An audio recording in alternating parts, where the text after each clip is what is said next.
안녕하십니까. 혼란한 정치 시사 이슈를 술술 풀어보는 송국근 혼술 11월 13일 목요일에 인사드립니다. 대장동 민간업자들에 대한 검찰의 항소 포기 파문, 이 전개 과정에서 하나 좀 의문스러운 점이 하나 있었습니다. 뭐냐면은 바로 노만석 검찰총장 권한 대행, 어제 사의를 표명을 했죠. 노만석 대행의 언행에 대해서 정권 입장에서는, 이재명 정권 입장에서는 오히려 포상을 해야 되는 상황이었죠. 왜냐하면은 노만석 대행이 이 서울중앙지검장 정진우가 결재권자인데 항소하는 문제에 대해서 정진우가 항소를 하겠다고 하는데 노만석이 그걸 막았습니다. 막아서 결국은 항소를 저지를 했는데, 이게 윗선, 정성호, 이재명 이쪽 윗선의 지침이 없으면 하기 어려운 일이죠. 그러면은 윗선의 지침대로 노만석이 다 해줬기 때문에 오히려 포상을 해야 되는데, 노만석을 맹비난하는 정권에서 그런 일이 어제 벌어졌었죠. 가령 박지원 의원 같은 경우에 상황 파악을 잘 하는 걸로 유명한데, 박지원 의원 같은 경우는 휴가를 내고 월차를 써서 출근을 하지 않았다고 해서 멍청한 놈, 이렇게 이야기를 했고, 민주당이나 다름없는 무소속 최혁진 같은 경우는 미친 놈이라는 표현까지 썼습니다. 그렇게 맹비난을 했고, 또 특히 어제 노만석이 사의를 표명을 했다고 하니까 용산 대통령실에서 곧바로 제가 하겠다, 바로 처리를 해버리겠다, 이렇게 나왔습니다. 포상을 해야 될 노만석을 왜 그렇게 눈에 가시처럼 이렇게 대했느냐, 정권에서. 자, 그 내용이, 그 이유가 어제 하나 좀 드러났습니다. 바로 노만석의 일종의 폭로에 의해서 드러났습니다. 노만석이 어제 사의를 표명을 하고 구체적인 입장은 나중에 퇴임식에서 밝히겠다, 이렇게 했는데, 이런 경우 되면 보통 노만석의 입에서 뭐가 나올 것 같으니까 기자들이 일종의 뻗치기라는 걸 합니다. 기자들 요건데 뻗치기. 뻗치고 있는다는 거죠. 뻗치고 있을 장소는 집 앞이죠. 집에 이제 퇴근을 해서 어디 들렀다가 오든지 들렀다 올 테니까 그 앞에 기자들이 뻗치기로 했는데, 결국은 뻗치기가 성공을 해서 어제 기자들과 만났습니다. 어제 밤 9시 30분쯤에 자택에서 기자들을 만나서 한 25분 동안 여러 가지 이야기를 했는데, 일단 본인이 사의를 표명한 이유, 직접적으로 이야기하는 것은 이겁니다. 제가 한 일이 비굴한 것도 아니고 저 나름대로 우리 검찰을 지키기 위한 행동이다.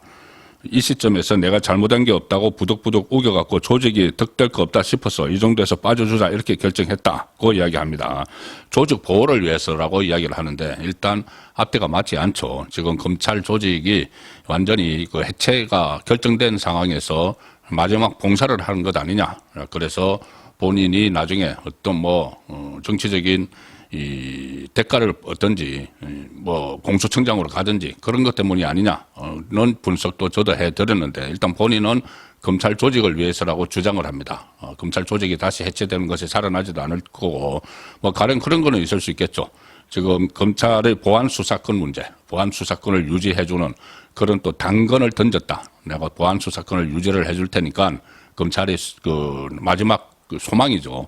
그거를 해줄 테니까 이 일을 좀 처리를 해라, 항소 포기를 하라, 이렇게 또 밀락이 있을 수도 있다는 생각은 듭니다.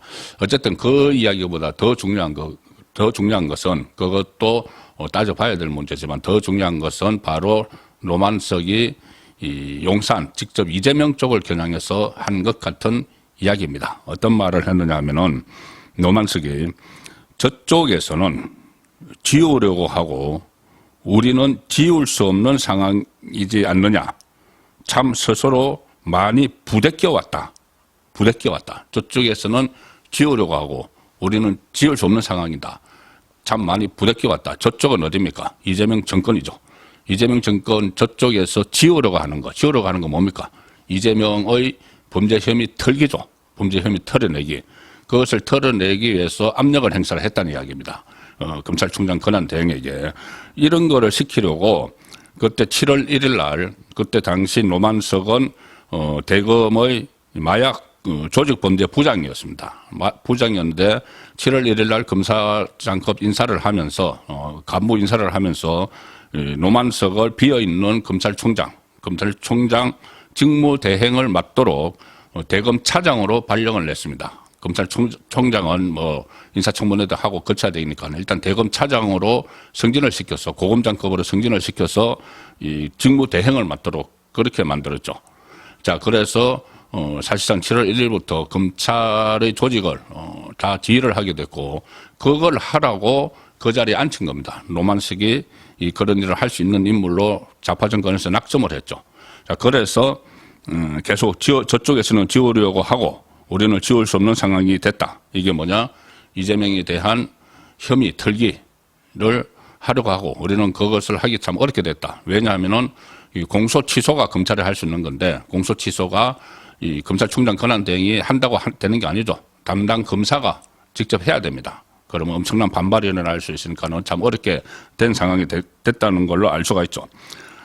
그래서 지우려는 쪽은 현 정권이고 지우려고 하는 것은 이재명 기소 사건을 언급한 것이라는 그것은 뭐 명확한데 이런 말도 했습니다. 노만석이 옛날에는 정권하고 검찰이 방향이 같았는데 지금은 정권하고 검찰이 방향이 솔직히 좀 다르다. 방향이 솔직히 좀 다르다. 이게 다른 거 없습니다. 이재명의 범죄 혐의에 대해서 그 문제를 이야기를 하는 것이죠. 노만석이 이런 이야기도 했습니다. 전 정권이 기소해 놓았던 게 전부 다 현 정권의 문제가 돼버렸으니까 현재 검찰이 저쪽에서 요구하는 사항을 받아주기 어려운 상황이 됐다.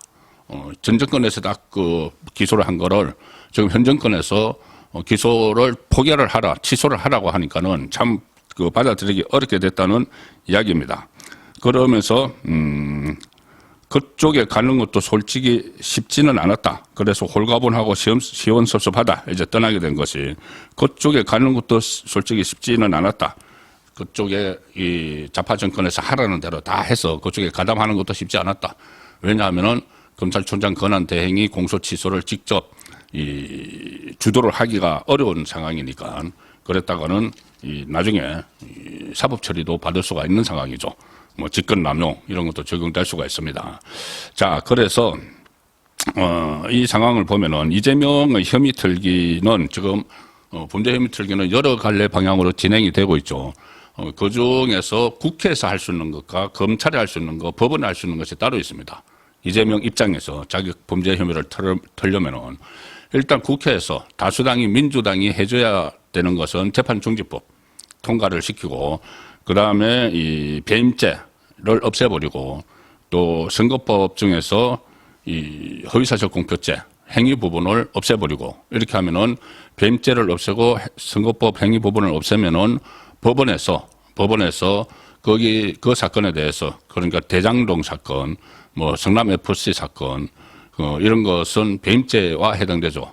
이것은 법원에서 면소를 해주면은 없어집니다. 그리고 가령 예를 들어서 그 선거법 이것도 법원에서 지금 그 고법에까지 유죄 취지 파기 한송돼 있죠. 이것도 법이 없어져 버리면은 재판이 없어져 버리죠. 자, 그래서 이것은 국회하고 법원에서 해주면 되는 일인데 이재명 입장에서 검찰에서 해줘야 될 게 바로 지금 가장 중형을 선고받을 수 있고 여러 가지 논란이 있는 대북송금입니다. 대북송금. 이거는 죄를 없앨 수가 없죠. 뇌물죄인데 뇌물죄를 어떻게 없앱니까? 뇌물죄를 뇌물죄는 그대로 둬야 되니까 이거를 할 수 있는 건 검찰에서 공소 취소를 해주는 거죠. 공소 취소를 해주는 거니까 지금 계속 이 노만석을 압박을 한 것은 그 다른 것도 있겠지만은 어떤 법으로 없앨 수 없는 대북송금 관련 뇌물죄 이거를 공소 취소를 요구를 꾸준히 했을 가능성이 높습니다. 왜 그러냐면은 이화영이 여기 공보물에 들어가 있기 때문에 이화영이 계속 자기에 대한 공소 취소를 막 요구를 하고 있죠. 공소 취소 안 해주면 마치 뭔가 폭로를 할 것 같은 이재명에게 대북송금 사실을 다 보고했다 이렇게 폭로를 할 것 같은 그런 분위기니까 대북송금 취소를 위해서 노만석을 계속 압박을 했다는 것이 지금 노만석의 폭로에서 나왔다고 볼 수 있습니다. 그리고 실제로 이거는 상당히 그동안 이재명 정권에서 추진을 해왔죠. 대북송금 공소취소는 정성호가 법무부 장관 되기 사흘 전에 한 세미나에서 이재명과 관련된 사건들은 공소 취소를 해야 된다. 이 이야기를 하고 나서 바로 법무부 장관이 임명이 됐습니다. 그리고 이재명의 변호사 출신인 조상호를 어제 제가 그 사진 보여드렸죠. 조상호가 마치 정성호에게 지시를 내리는 것 같은, 장관의 보좌관인데 장관에게 지시 내리는 것 같은 그런 이상한 구조가 돼 있죠. 그 조상호, 이재명의 변호사, 그러니까 이재명의 그 범죄 혐의에 대해서는 정성호보다 더 많이 알죠. 그 조상호를 정성호의 보좌관으로 앉힌 것이나 아니면은 이 검찰 민정수석실에 이재명의 변호사들 3명 줄줄이 앉혔죠. 그 중에서 이장형 법무비서관이 있고 정치형 공직기강 비서관이 있지만 검찰과 직거래하는 쪽은 민정비서관입니다. 그 민정비서관에 바로 이태형을 또 앉혀놨습니다. 그러면 이태형이 하는 일이 뭐냐? 여러 가지 이 범죄 혐의를 없애는 것도 있지만 검찰을 향해서는 대북 송금 사건 이거 공소 취소하라는 압력을 넣는 일이죠. 그러니 저쪽 요구 이렇게 했으면은 단수가 아니고 여러 한 그룹입니다. 저쪽이라고 했으니까는 그 사람이 아니고 저쪽. 그러면은 정성호 법무부 장관, 조상호 법무부 장관 정책보좌관 이 라인에서 계속 압력이 왔다는 이야기고, 또 한쪽 라인 이태형 민정비서관 라인에서 압력이 왔다는 이야기죠. 그 꼭대기 정점에는 이재명이 있었던 거죠. 자, 그래서 결국 저쪽 요구 수용이 어려워서 많이 부대꼈다. 이 이야기는 이재명의 공소 취소 요구를 들어줘야 되는데 현실적으로 쉽지 않았다. 자, 그리고 그 상황에서 어떻게든 좀 만회를 해보려고 대장동 일당들에 대해서 항소를 저지를 했는데 그래도 본인에게 원래 주어진 미션을 달성을 하지 못했기 때문에 지금 오히려 좌파 정권에서 엄청난 욕을 먹고 물러나게 된 상황이다. 이 이야기를 노만석은 하고 있는 겁니다. 오늘 저녁 8시 라이브 선거권 정치쇼 시간에 다시 뵙도록 하겠습니다. 감사합니다.